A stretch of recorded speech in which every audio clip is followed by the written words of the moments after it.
Good morning, everyone. Welcome. My name is Craig Sengelow. I'm the Program Manager for WorkSafe's Canterbury Rebuild Health and Safety Program. It's fantastic to see so many of you here today.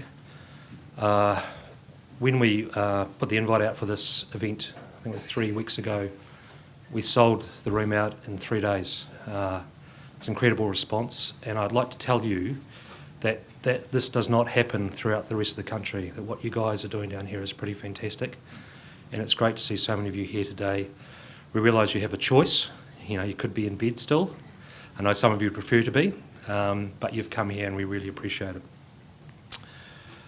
My job this morning is just to kind of give a bit of a broad overview and just take you through the agenda. We will get you out of here on time, I promise you that. Look, we want to put on more events like what we're doing today, and we have been doing that, putting on regular events over the last few years. But to do that, we need to know what you want to hear from us, what you're interested in. So there are evaluation forms on your tables. Please complete them at the end of the day before you go, and that'll help us figure out what we need to do to support you guys. I'd like to thank the team of fantastic people who have put today's event on, in particular Donna Burt. Donna, thank you. Look, I'm sure it's going to be a success knowing that Donna's sorted it all out. And if you know Donna, you'll know that this will run pretty smoothly.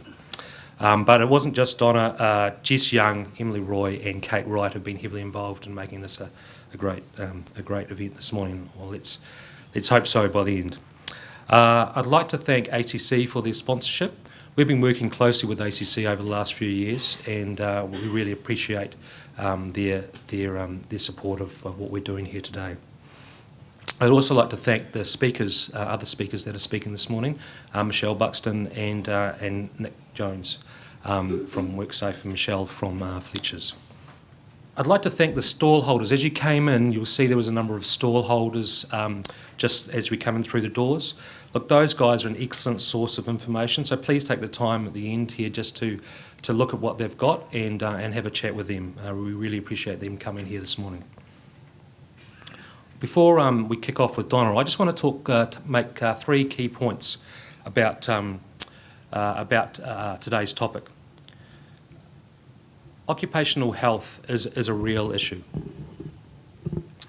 Every year, some 600 to 900 people die from work-related disease in New Zealand, and that number hasn't changed in the last 15, 16 years. About 50% of those deaths are from cancer, mainly from exposure to asbestos. And there are a number of deaths in the construction sector from respiratory disease, and these are all preventable. The number of people who die from occupational health is about 10 times the number of people who die from work-related trauma, such as a fall. In addition to work-related deaths, each year about 30,000 people suffer from work-related health conditions. And of those 30,000, 6,000 are hospitalised. Industry and government are increasing their focus on occupational health. I can talk about WorkSafe. In 2015, we launched our Clean Air campaign, focusing on the construction and manufacturing sectors. And Donna is going to talk more about what we're doing in that space in her presentation. At the same time, WorkSafe is also looking to improve its strategic thinking, focus and coordination of its occupational health activities. And this includes the appointment of an occupational health manager. But also industry is looking to improve how it manages occupational health. For example, when WorkSafe held its National Construction Roadshow last year, the queries regarding silica dust, as an example, were huge in an area that we'd never previously had any real engagement from industry on. Through our involvement with the Canterbury Rebuild Safety Charter, we know that occupational health is considered a high priority for charter members. For example, 7 of the top 10 questions where signatories are looking for further assistance are in fatigue management. The last point I'd like to leave you with is that occupational health is not just for the big companies. There are practical things small firms can do. There are a number of free resources out there to help smaller organisations improve their occupational health, and 2 good examples of that the WorkSafe website and the Canterbury Rebuild Safety Charter website.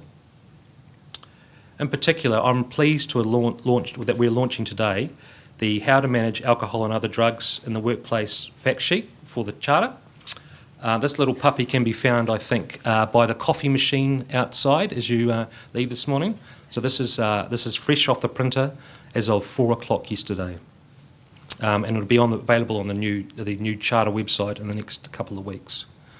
Now there are postcards with regards to the Canterbury Rebuild Safety Charter on your desks. And the final thing I'd like to say is WorkSafe has a whole lot of new material on its website as well with the launch of the new Act. There's a significant amount of material on there. In particular, the new asbestos regulations, when they came into force on the 4th of April with the new Act, WorkSafe produced new guidance on how to work with and around asbestos. This includes guidance for those who need to be licensed to work with asbestos and those working with small amounts of asbestos who still need to manage the risk.